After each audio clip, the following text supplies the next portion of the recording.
Hello everyone, this is Komal, BMS first student from the NIA।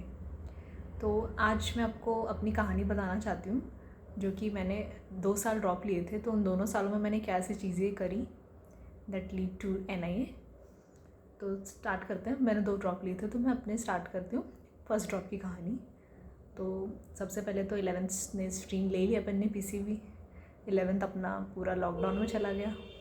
Online classes मतलब चल रही हैं, zero अपनी पढ़ाई हो रही है यहाँ पे। ठीक है, कट टू 12th की अपन बात करते हैं।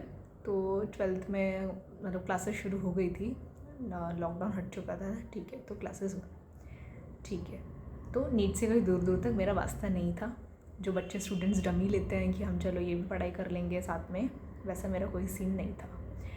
12th का रिज़ल्ट आता है and I got 89% with PCB Hindi plus English. ठीक है, तो अब बारी आती है कि अपन क्या करें। अपना आ गया रिज़ल्ट, या तो अपन कोई कॉलेज में एडमिशन ले लेते, BSc कर लेते विद बायो और एनी अदर सब्जेक्ट। ये अपने पास चॉइस है। ठीक है, एक तो ये अपने पास ऑप्शन है। सेकंड, मैं जिसको भी पूछ रही थी, जितने मेरे दोस्त थे उनसे मैं पूछ रही थी कि अब क्या सीन है तुम लोगों का। तो दे वर लाइक कि चलो हम तो ड्रॉप ले रहे हैं एक, उसमें करेंगे नीट की तैयारी। अब मैं जिसको पता तो है नीट क्या चीज़ है, डॉक्टर बनते हैं, ठीक है, लेकिन मेरा तो बिल्कुल ऐसा वो नहीं था कि कभी एम ही नहीं था कि कभी कि मेरे को बनना है डॉक्टर, कभी बनना है, नीट अपने को देना है कभी। उल्टा मैं तो जो बच्चे 11th-12th में जाते थे ना कोचिंग, मतलब स्कूलिंग करने के बाद 2 बजे तक स्कूल जाते थे बेचारे, फिर 3 बजे से 4 बजे से 8 बजे तक उनकी कोचिंग रहती थी, फिर आके मॉड्यूल सॉल्व करते थे, फिर मतलब ऐसी उनकी लाइफ थी बेचारों की।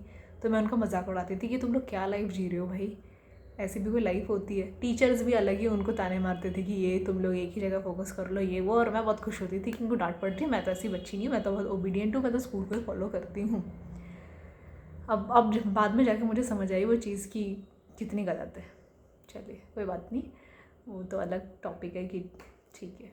तो अब मैं बच्चे ले रहे हैं ड्रॉप, तो मैंने भी सोचा कि चलो अपन भी ले लेते हैं ड्रॉप विथ इन्फ्लुएंस ओनली, कि चलो सब बच्चे ड्रॉप ले रहे हैं, बायो वाले तो मोस्टली ड्रॉप ले रहे हैं, तो चलो अपन भी ड्रॉप ले लेते हैं एक बार, देखते हैं कि अपन भी तैयारी कर सकते हैं नीट की तैयारी। ठीक है, अब बच्चे जा रहे हैं कोटा, बच्चे जा रहे हैं सीकर तैयारी करने के लिए, और अपन करेंगे घर से। क्यों? क्योंकि मेरे को मम्मी पापा को नहीं छोड़ना, मेरे को अपना कंफर्ट जोन नहीं छोड़ना, मेरे को अपना घर नहीं छोड़ना।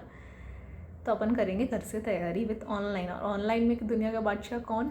PW। तो अपन करेंगे PW से तैयारी। ठीक है, तो PW का सब्सक्रिप्शन लिया, और PW में ऐसा 2.0 3.0 ऐसी चीज़ें होती हैं, हाँ ऐसे कोर्सेज होते हैं। ठीक है, तो जून में मतलब मेरे को डिसीजन लेते लेते रिज़ल्ट आ ही जाता है अपने, मतलब पेपर्स ख़त्म हो ही जाते हैं बोर्ड के अप्रैल में तक, हाँ अप्रैल तक हो ही जाते हैं। तो डिसीजन लेते लेते अपने को आ गया जून, बर्थडे मन गया अपना आराम से जून में, और उसके बाद अपन सोच रहे हैं कि चलो ड्रॉप ले लेते हैं।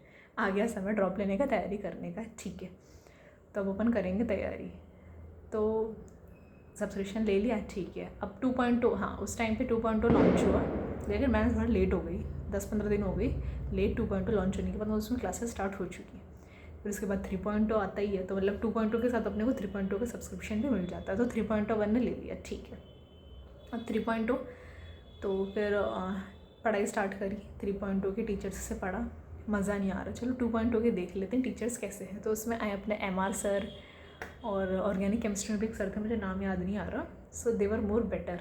मुझे ऐसा लगा कि ये बहुत हंसी मजाक करते हैं MR सर, मतलब मज़ा आता है, ठीक है इनसे पढ़ लेते हैं। 3.0 के टीचर्स को लगाओ गोली, इनसे अपन पढ़ेंगे, भले ही उसमें कोर्स पीछे चल रहा आगे चल रहा। मैं तो रिकॉर्डेड देखती हूँ, वैसे भी मैंने आज तक कोई लाइव क्लास नहीं देखी थी PW की, तो अपन तो रिकॉर्डेड देखते हैं, और वो भी 2x पे। यस, 2x पे लेक्चर्स देखते हैं मैंने। ठीक है, और हमेशा 2x पे ही चलते थे। ठीक है, भले ही मैं उनको वापस पीछे जा के लिख रही हूँ, नोट्स बना रही हूँ, तो भी 2x नहीं छूटना चाहिए। ठीक है, तो ये गलती तो थी 2x की। ठीक है, फिर ऐसे करते करते तैयारी स्टार्ट करी। तो तैयारी भी ठीक है, मतलब बस ऐसे ढंग से नहीं हो पा रही थी, मतलब कि टेस्ट तो मैंने एक भी नहीं दी, चाहे मॉक टेस्ट हो चाहे कुछ जो डेली टेस्ट होते थे संडे को, वो भी नहीं दिए। ठीक है, फिर 2.0 का सब्सक्रिप्शन ले लिया अपन ने, और तैयारी ऐसी हो रही है कि कभी बीच बीच में लैपटॉप तो था ही, लैपटॉप से कभी मूवीज़ देख रहे, कभी सीरीज़ देख रहे हैं, फिर 1-2 क्लास लगा ली, कभी रिवाइज़ भी बहुत कम ही मैं करती थी, नोट्स भी रिवाइज़ बहुत कम होते थे।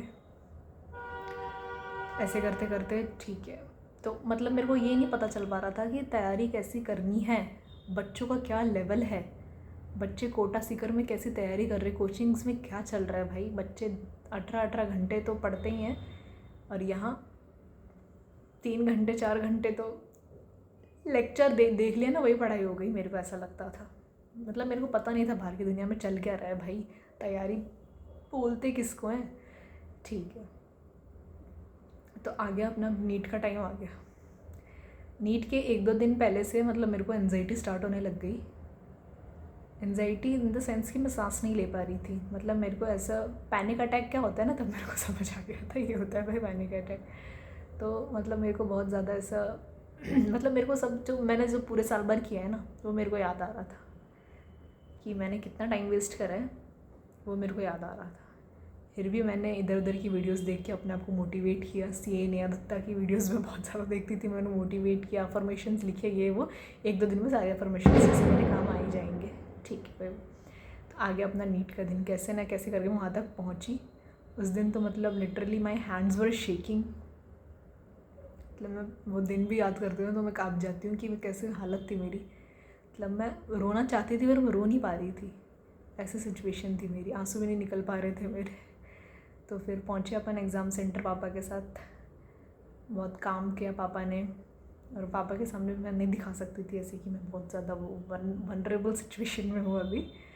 ठीक है, तो फिर अपन ने नीट का पेपर दिया। और एग्ज़ाम देते वक्त तो मतलब मैंने अपने आप को कंट्रोल कर लिया था। बाकी चीज़ें मेरे पास ऐसे नहीं आ रही, जितना आता था मैंने किया। बाहर निकलने के बाद तो मेरे को बहुत खुशी थी, चलो मेरे को उससे छुटकारा मिला, हो गया नीट का पेपर। अब तो मैं मस्त मज़े करूँगी। पूरी जो मैंने लिस्ट बना रखी थी कि मैं ये करूँगी वो करूँगी, अब वो करने का समय आ चुका है। ठीक है, तो अब आ गया मज़े करने का टाइम। ठीक है, मज़े करने के टाइम से पहले बात सुनो नीट वाले दिन की, शाम की। तो नीट वाले दिन शाम तक तो सब कुछ सही था। मम्मी ने बनाई थी दाल बाटी, घर पे जाके दाल बाटी खाई मस्त आराम से। फिर रात को सोई आराम से बढ़िया, रिलेटिव्स वगैरह बात करते। वो पेपर कैसा हुआ? मस्त हुआ। पापा ने मेरे को पूछा था पेपर से आते ही कि बेटा पेपर कैसा हुआ। मैंने बोला सही हुआ। कितने आ जाएंगे? पापा ने पूछा। 500 तो आराम से आ जाएंगे। मेरे को ऐसा लगा कि मैंने 500 का पेपर अटैम्प्ट किया है और मेरे 500 आ जाएंगे। ठीक है, भले ही मैंने कोई मॉक टेस्ट नहीं दिया है, मेरे को नहीं पता है कि कैसा पेपर होने पे कितने मार्क्स आते हैं, तो भी 500 तो आ ही जाएंगे। 500 तो सबके आ जाते हैं, तो मेरे 500 आ जाएंगे। ठीक है, पापा ने बोला तो बढ़िया है, 500 आ जाएंगे। ठीक है, तो अब फिर अगला दिन आता है, मैं सुबह उठती हूँ। सुबह उठने के बाद मेरी फ्रेंड ने भेजी होती मेरे को आंसर की। सो आंसर की से अब अपन लगाएंगे आंसर्स को टिक और क्रॉस, कौन से सही हुए कौन से गलत हुए हैं। तो वो मैंने कर दिया चेक करने के बाद मार्क्स निकलते हैं मेरे 337। जी, कहाँ 500 और कहाँ 337। ठीक है भाई, मेरे को विश्वास नहीं हो रहा था 337 तो आ ही नहीं सकते भाई, मैं तो 500 वाली बच्ची हूँ। 500 तो आए, 500 तो सब क्या आ जाते हैं, 500 तो नॉर्मल चीज़ है, 500 आए होंगे। ठीक है, 337 नहीं आ सकते। दोबारा चेक करा तो तीसरी बार चेक किया, ये तो भाई इतने ही नंबर। अब निकली मेरी चीख, निकला मेरा रोना धोना। बुलाया मम्मी को, गले लग के बहुत ज़्यादा रोई। पापा को कॉल किया, पापा ऑफिस गए हुए थे। मैंने पापा को बोला किसी को बताना मत कि मेरे 500 है, मेरे नहीं है 500। पापा का बहुत मतलब आवाज़ से पता चल रहा था कि हाउ डिसअपॉइंटमेंट थी उनको। ठीक है, तो पापा आए शाम को घर पे। शाम को मैं नज़रें नहीं मिला पा रही थी पापा से। मतलब कि मैं ऐसे देख के, नीचे देख के बात कर रही थी कि पापा पूछते हैं कि क्या हुआ बेटा, ऐसे कैसे 500, आपको तो लग रहा था 500 आ रहे हैं, अभी कैसे 337 आ गए। ऐसे बहुत सारी चीज़ें पूछी और मैं बोला जो हो गया सो हो गया, अब आगे क्या करना है वो देखते हैं। ठीक है, तो 1-2 दिन गुजरे, नॉर्मल हुई मैं थोड़ा। वेकेशंस आए गए थे मेरे लिए, तो घर पे गई, मैं अपने गांव गई, वहाँ पे शादी वगैरह थी रिलेटिव्स की, एंजॉय करी शादी। ठीक है, कोई बात नहीं। अब चीज़ें मैं भूलने की कोशिश कर रही थी कि मैंने ऐसा अपना साल बर्बाद किया है, वो चीज़ें मैं भूलने की कोशिश कर रही थी। ठीक है, लेकिन जब भी कोई मेरे से रिलेटिव्स पूछते थे कैसा पेपर हुआ बेटा, मैं शादी वगैरह में गई थी, तो मैं बोलती थी कि बहुत अच्छा हुआ, कोई दिक्कत नहीं है।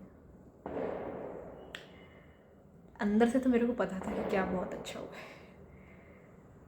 अब जैसे भी मतलब जैसे जैसे ये दिन गुजर रहे थे ना, 1-2 महीने, मैं खुश होकर एंजॉय नहीं कर पा रही थी। बहुत बोलते एग्ज़ाम के बाद ये करूँगी वो करूँगी, पर हुआ कुछ भी नहीं। मैंने अपना मतलब मैं जब भी कुछ एंजॉय करने की कोशिश करती थी, मेरे दिमाग में वो जो मैंने 1 साल वेस्ट करा है ना, वो सब सामने आ जाता था। कि मैंने क्यों इतना अपना प्रीशियस टाइम कैसे वेस्ट कर दिया, मतलब रिग्रेट की जो असीम सीमा होती है ना, मैं उस पर थी। बहुत ज़्यादा रिग्रेट था मेरे को। तो मैंने उस टाइम पे मतलब कि वो वाला साल था जबकि 640 वाले बच्चों तक का नहीं हुआ था सिलेक्शन। तो मेरी एक फ्रेंड थी, उसके 600 मार्क्स आए थे। उसने भी ड्रॉप लिया था अपने होम टाउन से, उसने कोचिंग की थी आकाश से। हाँ, उसके 600 मार्क्स आए थे। तो जब वो दोबारा तैयारी करने का उसने सोच लिया था, तो मैं सोच रही थी जब ये इस बेचारी के 600 मार्क्स आए हैं, उसको कैसा लग रहा होगा कि इसके 600 मार्क्स होने के बाद भी इसका एडमिशन नहीं हुआ, और तेरे तो 300 मार्क्स आए हैं, तो तेरे को किस बात का बुरा लग रहा है? तू क्या शौक मना रही? तूने तो पढ़ाई भी ढंग से नहीं करी। तो उन बेचारों का सोच, उन पे क्या बीत रही हो। तो खुशी मना के बैठे हैं कि उनका तो होगा सिलेक्शन। रिजल्ट आने के बाद, रैंक आने के बाद पता चला ना वो तो कि 600 पे भी नहीं हो रहा है, वहाँ एडमिशन नहीं हो पाएगा। तो वो भी दोबारा तैयारी कर रहे हैं, तो तू भी कर सकती है। अब मतलब मैंने सोच लिया था कि मैं एक बार वापस अपने आप को चांस देना चाहती हूँ, और इस बार अपना 100% दूंगी मैं, क्योंकि अब ये फाइनल चीज़ है। मतलब मेरे को जो मैंने सोचा था पिछले बार डॉक्टर का मेरे को इतना शौक नहीं था, मैं ये सीरियसली बताना चाहती हूँ। सेकेंड ड्रॉप मैंने इस वजह से लिया कि मैंने जब ना ये जो 1 साल बर्बाद करा है ना, इसको मैं सुधारूंगी चाहे कुछ भी हो। मैं नॉर्मल कॉलेज में एडमिशन नहीं लूँगी। मैंने अपना 1 साल बर्बाद किया है, ये तो कर दिया। अब मैं 1 साल दे के इसको सुधार सकती हूँ कि नहीं। मैं जो नज़रें नहीं मिला पा रही थी अपने पेरेंट्स से, मैं कॉन्फिडेंटली बात नहीं कर पा रही थी किसी से, क्योंकि मेरे को लग रहा था मैंने अपना सब कुछ बर्बाद कर दिया है। मैं किसी चीज़ की वर्थ इट ही नहीं हूँ। जो भी चीज़ें मेरे पास होती थी, कुछ भी खाने पीने की चीज़ें, मैं इन सब के लायक ही नहीं हूँ, मेरे को ऐसा लगता था। तो हर चीज़ में मेरा छोटी छोटी बातों पे रोना निकल जाता था। मतलब मेरे को भैया अगर ताने भी मार देते, तेरा तो नीट में नहीं हुआ, तूने तो ये नहीं करा, तो मेरा रोना निकल जाता था। मतलब मेरे को लगता था मेरे को ज़िंदगी भर ये सुनाया जाएगा कि तू तो ड्रॉपर थी और तो भी तूने तैयारी करी, तेरा कुछ नहीं हुआ। मतलब मेरे को ये बहुत डर था, और मेरे को जो इज़्ज़त मैंने खोई थी ना अपने मम्मी पापा की नज़रों में, जो मैंने उनको धोखा दिया था, वो मेरे को वापस जीतना था। तो अब तो मैंने सोचा कि अब तो अपने को लेनी पड़ेगी कोचिंग, और ये घर सब त्यागना पड़ेगा, मोह माया। यहाँ से निकल के सीकर जाना पड़ेगा। That time Kota was not that famous. Sikar अपना ट्रेंडिंग में आ चुका था कि यहाँ से बच्चे का सिलेक्शन हो रहा है। एंड सीकर में भी कहाँ से, गुरु कृपा कोचिंग से सिलेक्शन हो रहे थे सबके। तो बाकी की कहानी अपनी मोड़ लेगी सीकर से। आगे की कहानी सीकर से स्टार्ट होती है।